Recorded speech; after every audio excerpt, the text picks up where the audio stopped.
자, 유튜브에서 꼬꼬마 연애 관찰기 컬투라고 검색을 하면 이런 영상이 나오는데요.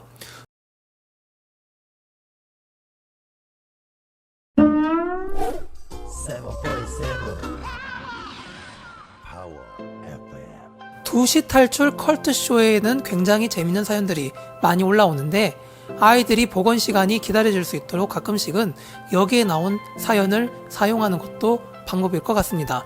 네, 한번 보고 오시는 거 권해드립니다.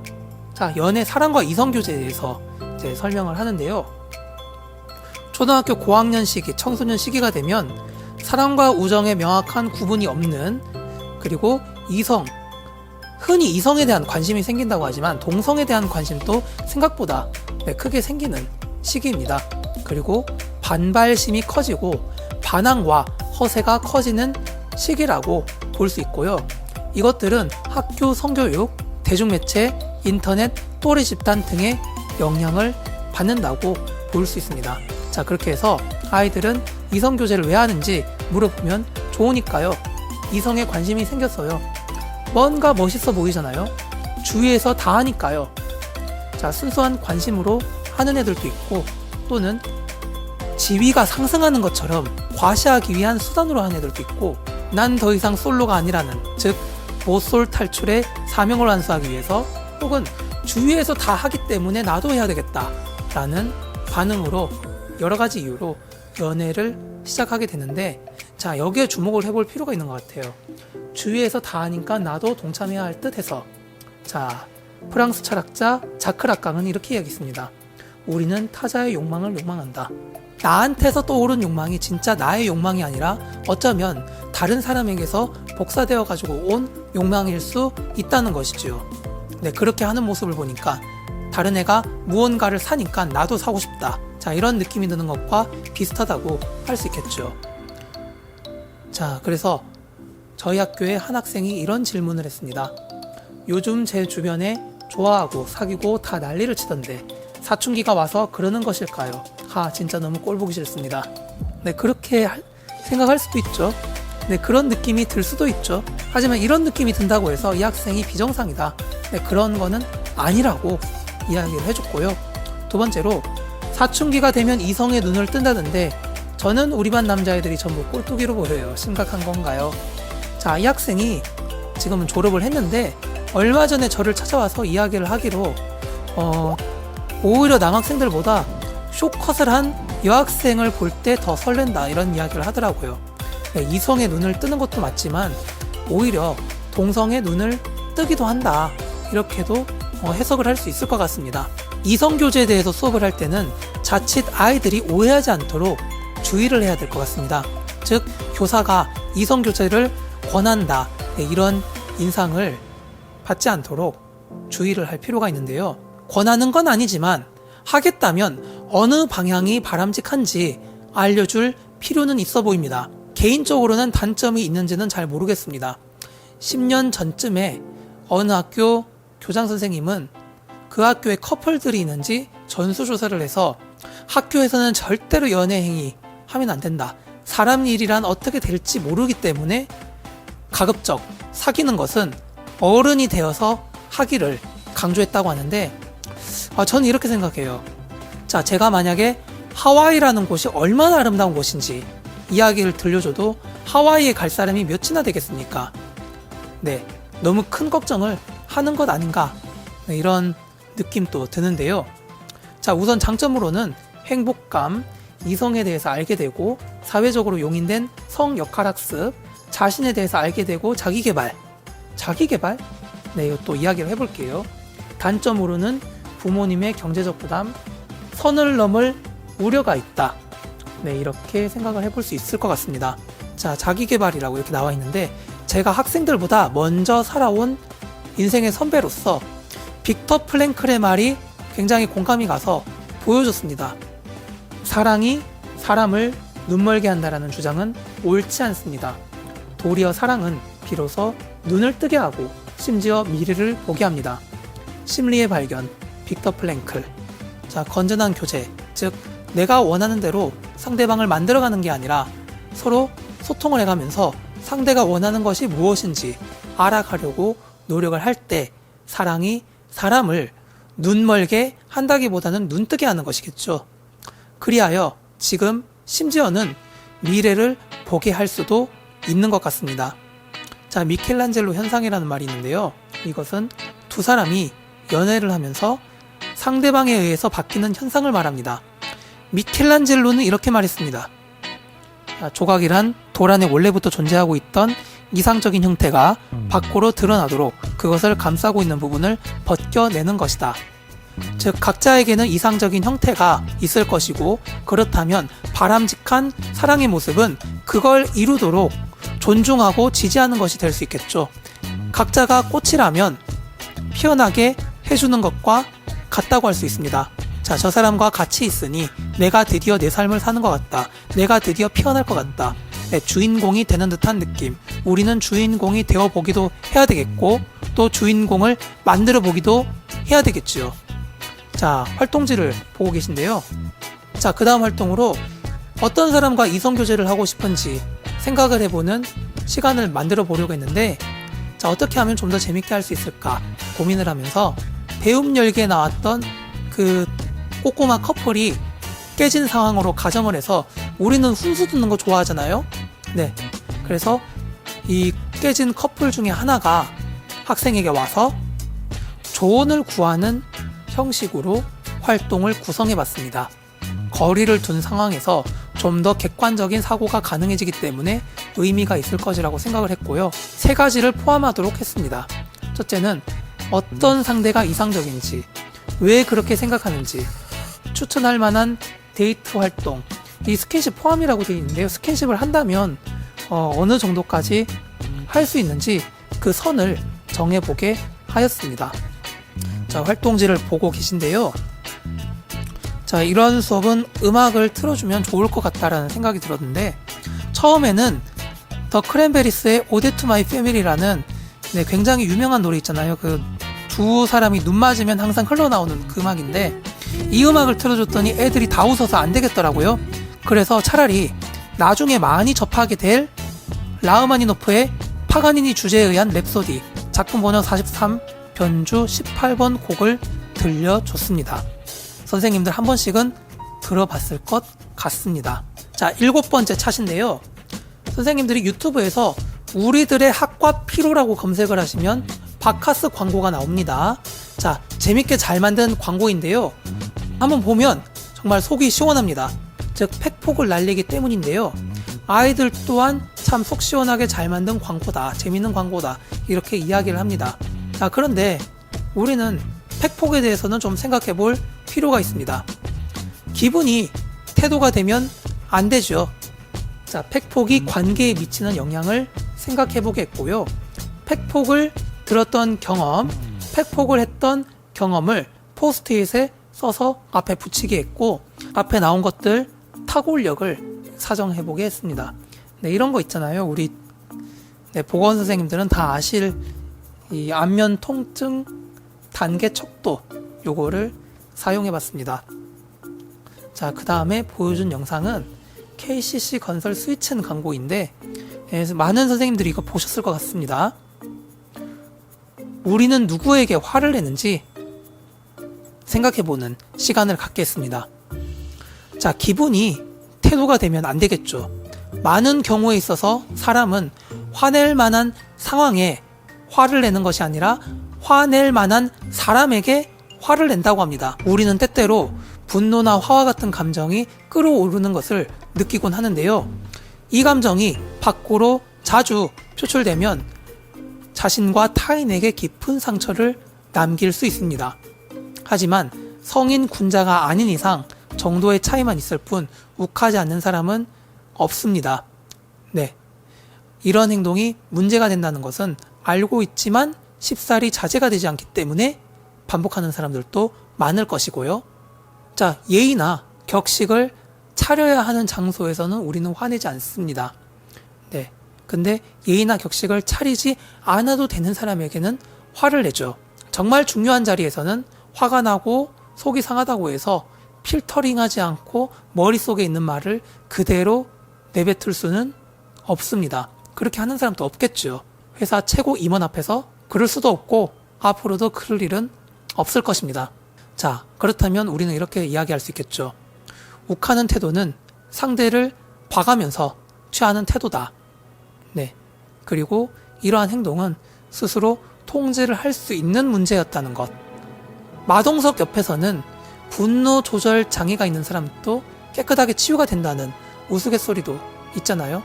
즉 분노의 양면성을 지적한 것입니다. 불쑥 화가 치밀 때는 한 번쯤 물어봐야 할 것 같습니다. 정말 중요한 자리, 매우 중요하거나 무서운 사람 앞에서도 그럴 수 있는지. 그래서 저는 감정 수업을 할 때, 그래서 저는 나전달법을 가르칠 때 이 부분도 신경 써서 가르치곤 합니다. 물론 가르치는 저도 참 여기서는 자유로울 수 없는데, 네, 그러면서 좀 조심하려고 하는 편입니다. 자, 그런데 아이들은 왜 이렇게 팩폭을 좋아하는 것일까요? 뭐 어른들도 마찬가지일 것이고 아이들이 특히 좀 많이 하는 경향을 보이는데요. 벨기에 초현실주의 화가 르네 마그리트의 그림 중에는 자, 이러한 그림이 있습니다. 지금 그림을 보시면 어떤 그림으로 보이시는가요? 네, 새를 그리고 있는 자화상인데 그림 속에는 마그리트가 고개를 돌려서 책상 위를 바라보고 있습니다. 마치 그리고 있는 대상을 정확히 묘사하려는 듯한 자세죠. 그런데 책상 위에는 새 대신 알 하나가 놓여 있습니다.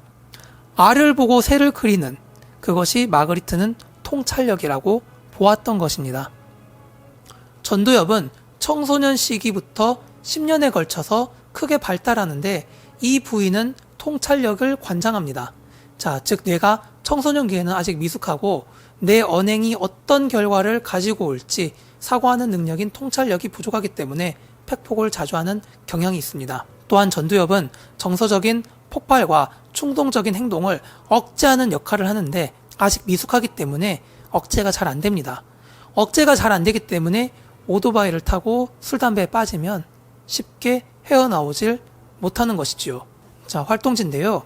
정재승의 스쿨 브레인 연수에 따르면 인간에게는 6대 감정이 있고 이게 얼굴에 다 드러나고 여기에는 섬세한 정서가 더해져서 복잡한 감정이 만들어진다고 합니다. 우리에게는 이성을 드러내는 단어는 많은데 감정을 드러내는 단어는 그렇게 많지 않습니다. 그래서 좋은 기분을 주는 감정, 안 좋은 기분을 주는 감정으로 나누게 하고 6대 감정으로 분류해보는 것도 하나의 방법이 되겠습니다. 브레인스토밍 하는 것도 재밌을 것 같고 패들릿을 활용하는 것도 고려해 볼 수 있겠습니다. 자, 세계 4대 해전이라고 있죠. 살라미스 해전, 칼레 해전, 한산도 대첩, 트라팔가 해전. 네, 이렇게 있다고 하는데 이순신 장군은 23번 싸워서 23번 이겼다고 전해집니다. 매번 전투를 나갈 때마다 사상자는 거의 없었다고 하고요. 하지만 의외의 사상자가 속출했다고 합니다. 네, 지금 보시면 난종일기에 적힌 기록인데요. 이렇게 나옵니다. 네, 이순신 장군 자신도 감염병에 걸려서 알아 누웠는 것으로 보이고 많은 사람들이 죽어나간 것으로 기록되어 있습니다.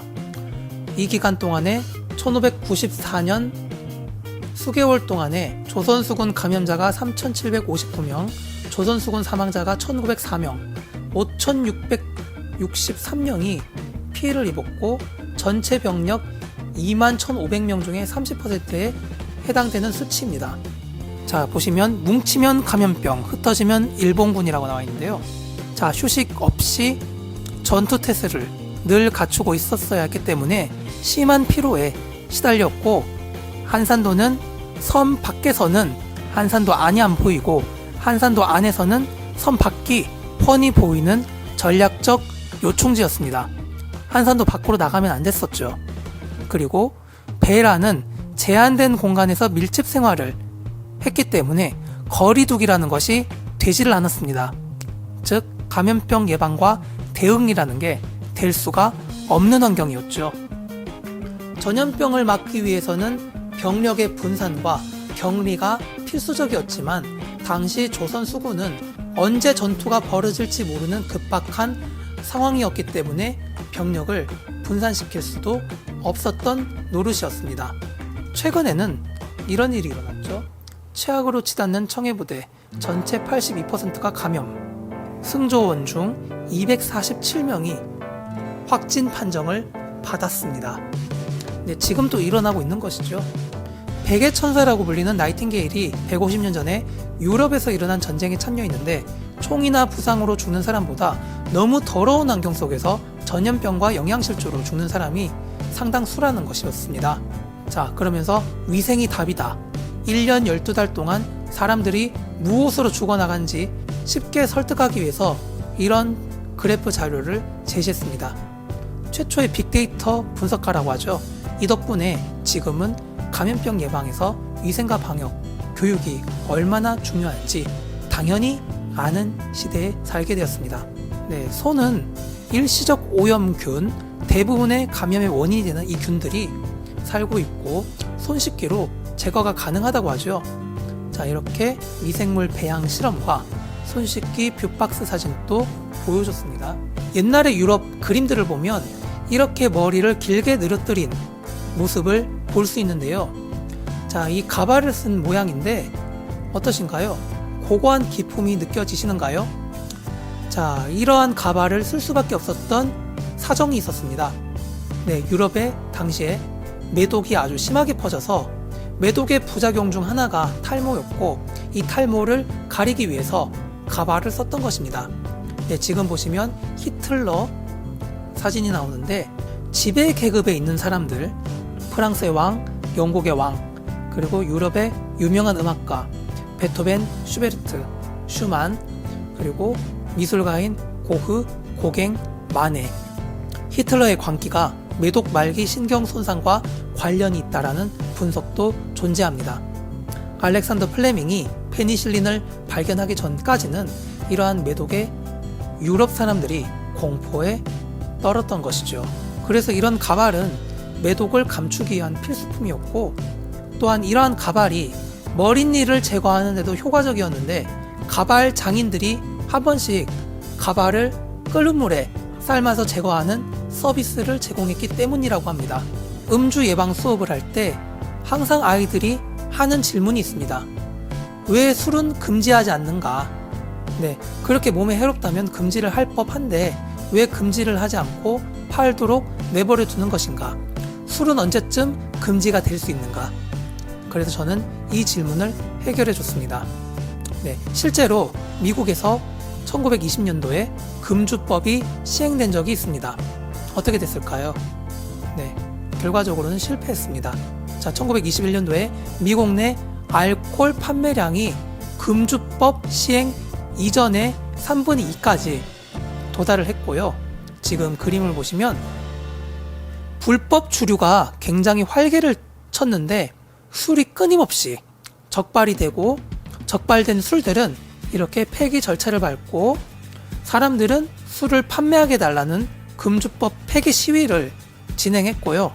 금주법이 1930년에 폐기가 되고 나서 환호를 하고 네, 술을 많이 마셨던 것입니다. 미국은 지금 금주법을 실시하고 있진 않지만 지금 아랍 일부 국가에서는 금주법을 시행하고 있는데요. 금주법을 내 외국인 할 것 없이 적용하는 국가가 있는가 하면 외국인에게만 특정 지역에서 면허를 가지고 있는 외국인만 술을 마실 수 있게 허용하는 지역도 있습니다. 이란 같은 경우에는 내 외국인 할 것 없이 그 나라 영토 안에서는 술을 마실 수 없는데요. 어떻게 할까요? 사람들이 집에서 몰래 과실주를 담궈 먹거나 옆에 나라로 가서 술을 실컷 마시고 오거나 하고 있다고 합니다. 네, 이런 것을 보면 금주법이 꼭 능사는 아닌 것 같습니다. 다만 특정 공간에서는 술을 마실 수 없도록 하는, 특정 공간에서는 담배를 필 수 없도록 하는 제한적으로 건강증진법이 시행되어서 술과 담배를 규제하고 있는 실정입니다. 자, 지금 지도를 보시면, 자, 이 슬라이드 보시면 네, 나와 있죠. 완전한 금지국가, 부분적인 금지국가, 제한적인 법률은 적용 가능하다. 자, 활동을 이렇게 해봤고요.